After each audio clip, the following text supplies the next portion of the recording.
ये भारत के रेसलर्स हैं और इनकी कोई समस्या है रेसलिंग फेडरेशन ऑफ इंडिया के खिलाफ, और ये जो कुछ गड़बड़ चल रहा है तभी तो लोग जनता मजबूर होकर रोड पे बैठती है, वरना क्यों बैठेगी। जनता को अगर कोई प्रॉब्लम ना हो तो शायद मेरे ख्याल से जनता कभी भी रोड पे नहीं आएगी। पूरे सिस्टम के अंदर कुछ ना कुछ गड़बड़ होती है, तभी मजबूर होकर रेसलर या स्पोर्ट्स पर्सन इतने मजबूर हो जाते हैं कि बेचारे आके यहाँ पे प्रदर्शन करना पड़ता है या धरना देना पड़ता है इनको। There is something wrong seriously actually, some irregularities और कुछ सिस्टम में गड़बड़ है या करप्शन है, सिस्टम मिसमैनेजमेंट है कि लोगों को न्याय नहीं मिलता है तो मजबूर होकर लोग रोड पे बैठते हैं।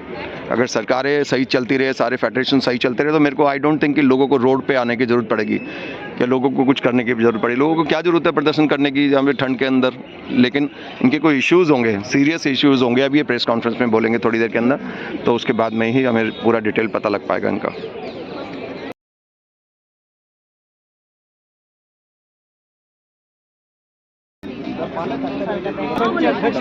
मैडम, क्यों आप आज मायूस है, चेहरे पर आपकी मायूसी है और आप लोग क्या है पूरी वजह आप जरा बताइए।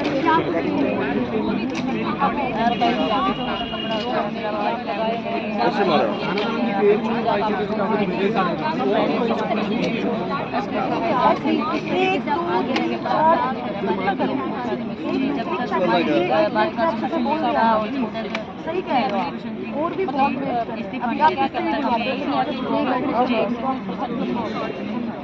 यहाँ 11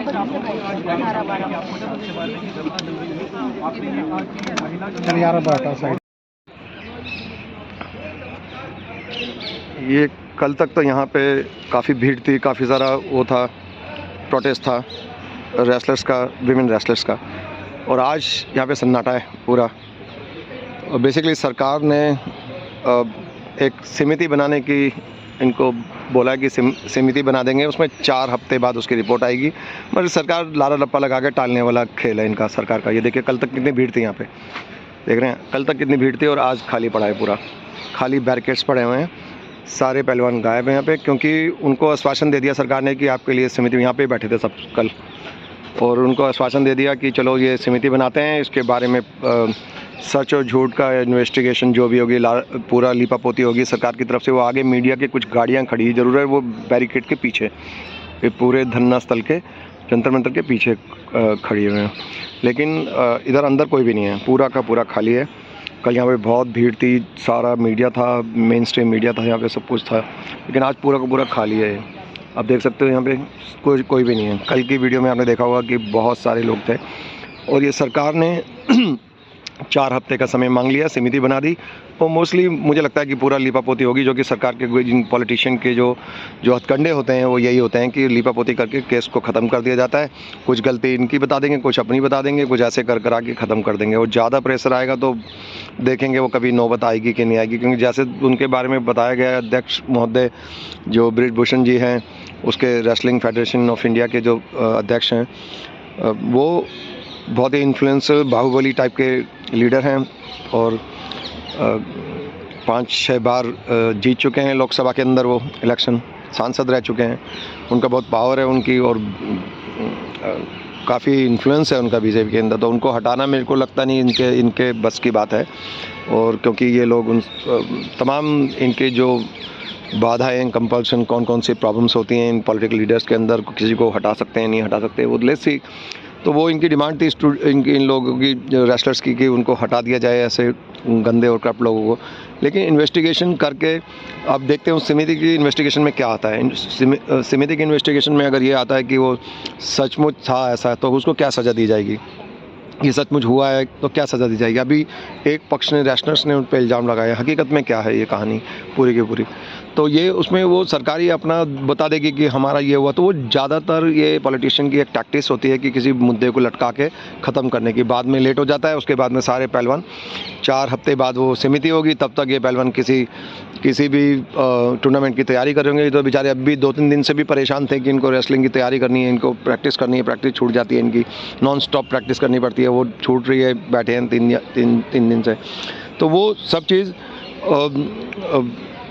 कहीं ना कहीं पहुंच जाएगी, कहीं की चीज़ कहीं पहुंच जाएगी, उसके बाद वो बिजी हो जाएंगे किसी अपनी प्रैक्टिस में या किसी टूर्नामेंट वगैरह में, और लाइफ कहीं की कहीं चले जाएगी। देखो लेट्स सी कि क्या वो दोबारा वो रेसलर बैठते हैं कि नहीं। लेकिन अगर ये सेक्सुअल एक्सप्लॉयटेशन का जहाँ तक ये समस्या है इस देश की, और जितने भी ये रेसलर्स हैं, ये सिर्फ इन्हीं की समस्या नहीं है, पूरे देश के अंदर यही हालत है। सभी फेडरेशन के अंदर, बैडमिंटन फेडरेशन ऑफ इंडिया हो गया या बॉक्सिंग फेडरेशन है, जो मैरी कॉम ने भी कुछ इस तरह के हिंट दिए थे कि कभी वहाँ पे भी गड़बड़ है, काफ़ी सारा एक्सप्लॉयटेशन है, हर दूसरे कई प्रकार का एक्सप्लॉयटेशन है और डिमोरलाइज करते हैं, वैल्यू नहीं देते हैं, नॉर्थ ईस्ट के नाम पे भी नफ़रत करते हैं या उनको सेकंड दर्जे का कुछ समझते हैं स्पोर्ट्स पर्सन उनको बहुत, जबकि इतनी महान स्पोर्ट्स पर्सन हैं वो मैरी कॉम, लेकिन फिर भी उनको उतनी इज्जत नहीं देते थे उसके अंदर। उनको वो उन्होंने इशू उठाया था पहले मैरी कॉम ने भी कि बॉक्सिंग फेडरेशन में भी प्रॉब्लम है। तो इसी तरह एथलीट्स के अंदर भी थी, अंजू जो थी पहले जो धावक थी, जो पहले दौड़ लगाती थी, वो एथलीट थी, वो अच्छी नामी ग्रामी, तो वो उन्होंने भी कई साल पहले ये मुद्दा उठाया था कि उनकी फेडरेशन में भी गड़बड़ है। तो वो ऐसा खाली एक जगह नहीं है, तमाम जो फेडरेशन है उनके अंदर ये वीमेन एक्सप्लॉयटेशन का मुद्दा है, सेक्सुअल एक्सप्लॉयटेशन का मुद्दा है, और दूसरे भी बहुत सारी प्रॉब्लम्स हैं उनमें, इनकी पर्सनल डिस्क्रिमिनेशन करना, ये करना, बहुत सारी प्रॉब्लम्स हैं। मेरे ख्याल लगता है विमेन हॉकी टीम में भी गड़बड़ होगी है, वहाँ पे भी कुछ इस तरह के सुनने में आए थे, और विमेन क्रिकेट टीम है उसमें भी हो सकता है पॉसिबिलिटी। तो मैं जहाँ तक समझता हूँ कि उनको तमाम जो फेडरेशन के जो स्पोर्ट्स पर्सन हैं उन सबको सपोर्ट करना चाहिए था इशू को, जितने भी विमेन स्पोर्ट्स पर्सन हैं उनको सबको इस मुद्दे को सपोर्ट करना चाहिए और लार्ज संख्या में आके इस मूवमेंट को आगे बढ़ाना चाहिए, जिससे कि उनको न्याय मिल सके और कोई ऐसा सेटअप हो पाए कि जिससे कि औरतें, खिलाड़ी और औरतें इस देश की सम्मान के साथ सोसाइटी में जी सके। ये आए गया हो जाएगा इशू, बस ये सोच के सरकार घबरा गई, सरकार डर के मारे सरकार ने जल्दी से एक्शन लिया कि कुछ भी अलाउ मत करो, काम ख़त्म दीजिए, हमें आश्वासन दे दिया 1 हफ्ते का, वो भी बिजी हो गए। इनको कुछ ना कुछ डराया धमकाया होगा या डराया होगा या किसी प्रॉब्लम में फंसा दिया होगा, चलो जी ये कर लो वो कर लो, तो लारा लप्पा कर आके जी चलो बताते हैं, 1 हफ्ते का टाइम दे दिया। अनुराग ठाकुर से मीटिंग हुई, तो पहले भी हुई थी, 2 दिन पहले भी उनसे मीटिंग ऐसे। तो ये सब जो घटना चक्कर चलता है ना, राजनेता बहुत ही ज़्यादा चालाक होते हैं, धूर्त होते हैं, वो 1 मिनट में बात को कहीं का कहीं घुमा देते हैं, उन इश्यूज़ को ही कहीं घुमा देते हैं। वो लोग एक्सपर्ट होते हैं, उनके काम ही यही होते हैं। ये बेचारे स्पोर्ट्स पर्सन क्या करेंगे, ये तो स्पोर्ट्स पर्सन तो ऐसे ही हैं कि आज आए तो बेचारे कुछ दिन बैठ गए और फिर उसके बाद में मजबूरी होती है इनको प्रैक्टिस वगैरह करने की, ये चले जाते हैं उसके बाद में। आप देख सकते हो कि यहाँ पर क्या है सीन, सब खाली पड़ा हुआ है। वो पीछे मीडिया के गाड़ियाँ खड़ी हैं कुछ, ये देखिए अभी भी खड़ी हैं गाड़ियाँ, शायद इनको ये संकेत मिल रहा हो कि कुछ घटना चक्कर हो तो ये सबसे पहले कवर करें। तो वहाँ पे कुछ 2-4 मीडिया की गाड़ियाँ खड़ी हैं, बाकी सब सन्नाटा.com।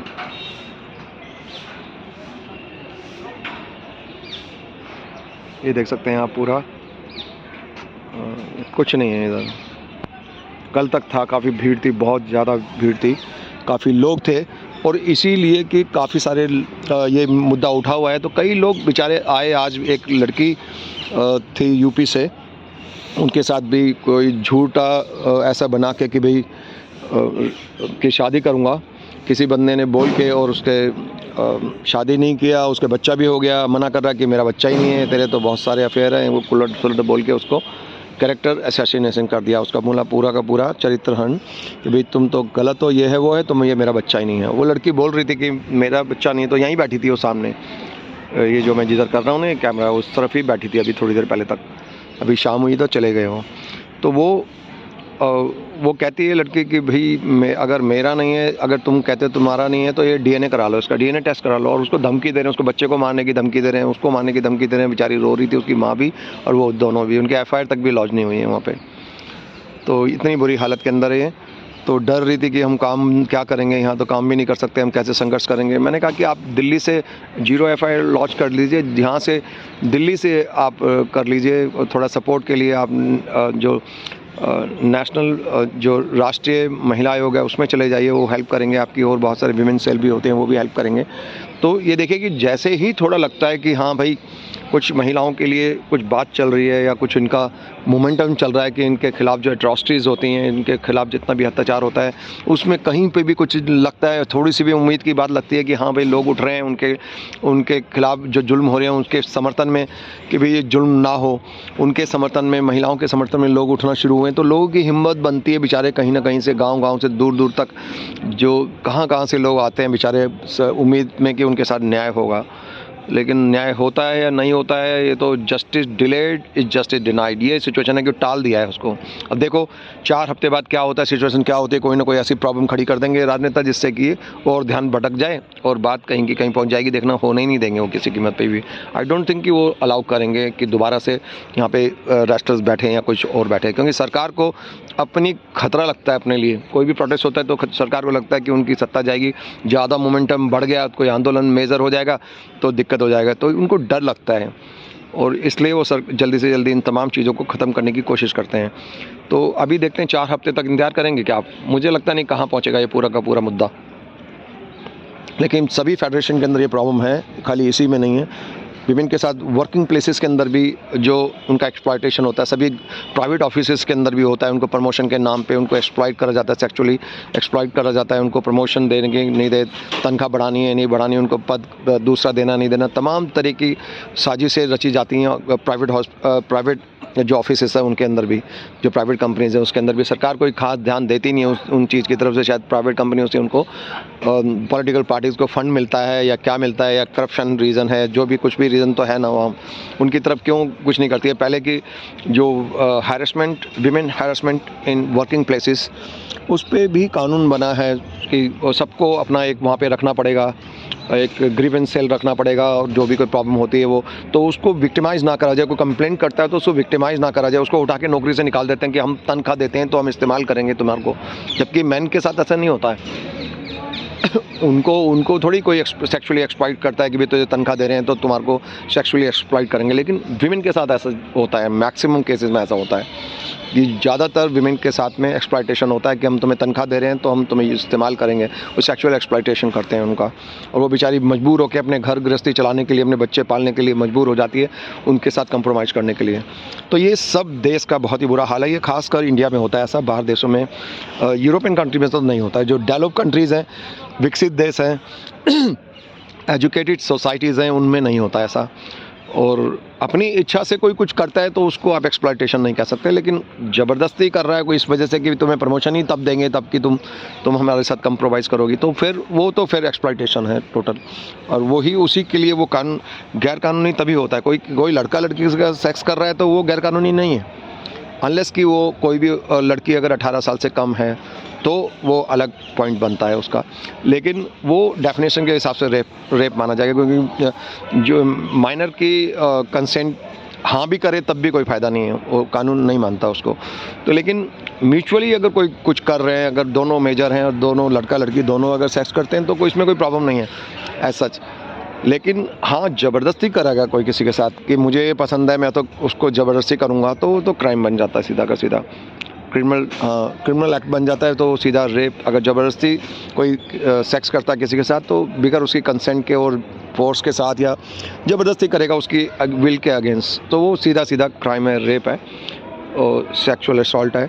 तो वो तमाम चीज़ें हैं ये चीज़ें। अब ये देखिए कल क्या होता है, कल और परसों देखो कुछ नया कुछ यहाँ पे आता है, उठता है या नहीं कोई मुद्दा, देखते हैं कल तक के लिए।